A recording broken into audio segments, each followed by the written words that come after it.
अध्यक्ष महोदय, एकूणच राज्यातील बळीराजा अन्नदाता संकटात सापडल्याची परिस्थिती या राज्यामध्ये अनेक वेळा निर्माण झाली आणि मागील 3 महिन्यामध्ये एकूण झालेल्या आत्महत्या लक्षात घेता राज्य कुठे चाललंय आणि शेतकऱ्याची व्यथा, शेतकऱ्याची अवस्था काय आहे हे या ठिकाणी प्रकर्षानं अध्यक्ष महोदय आपल्याला दिसून येईल. अध्यक्ष महोदय, देशासाठी धान्य पिकवणारा आमचा हा शेतकरी सुजलाम सुफलाम धरती भरत असताना पोटाची खळगी भरण्यासाठी जो रात्रंदिवस हा कष्ट उपसतो, घाम गाळतो, शेतात राबतो आणि त्याच्या घामाला दाम सुद्धा मिळत नाही आणि म्हणून त्या शेतकऱ्याला शेवट मृत्यूला कवटाळावं लागतं, कुटुंबाचं पालन पोषण करू शकत नाही म्हणून अनेक संकटाला या शेतकऱ्याला सामोरं जावं लागतं. अध्यक्ष, कधी कोरडा दुष्काळ, कधी ओला दुष्काळ, नैसर्गिक आपत्ती, संकट, भाव पडणं, पावसाचा लहरीपणा, शासनाचा बेजबाबदारपणा आणि म्हणून बळीराजांच्या स्वप्नाची वारंवार राख रांगोळी होताना आपण सगळ्यांनी पाहिलंय. अध्यक्ष महोदय, शेतकऱ्यांच्या जीवनात सुधारणा आणण्यासाठी करण्यासाठी एक अत्यंत आधुनिक आणि संपन्न शेतीचा आदेश स्थापित करावा लागेल किंवा तो निर्णय अध्यक्ष महोदय घ्यावा लागेल. पण या बळीराजा सगळ्यांना आपल्याला पोचतो. आपल्या ताटातलं अन्न तो कष्टानं पिकवून आपल्या ताटात मिळतं, आपल्या वाटीत मिळतं आणि त्याचा अवमान या राज्यामध्ये कधी नव्हे एवढा अपमान सत्तेमधीलच बसून अरे किमान काही देऊ शकत नाही तर अपमान तरी करू नका, त्यांना हिणवू नका, एवढी तरी सद्बुद्धी या सत्ताधाऱ्यांना, कृषी मंत्र्याला, शेतकऱ्याचा अपमान करणाऱ्याला, पंढरीच्या पांडुरंगा यांना सद्बुद्धी द्या.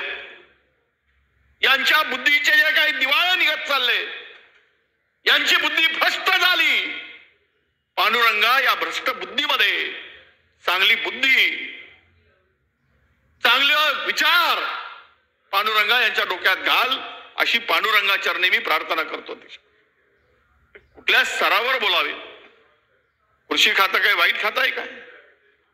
पण ते खातं म्हणजे काय त्याची तुलना अध्यक्ष महोदया, म्हणजे खुद्द कृषी मंत्रीच शेतकऱ्याची तुलना भिकाऱ्याशी करतोय.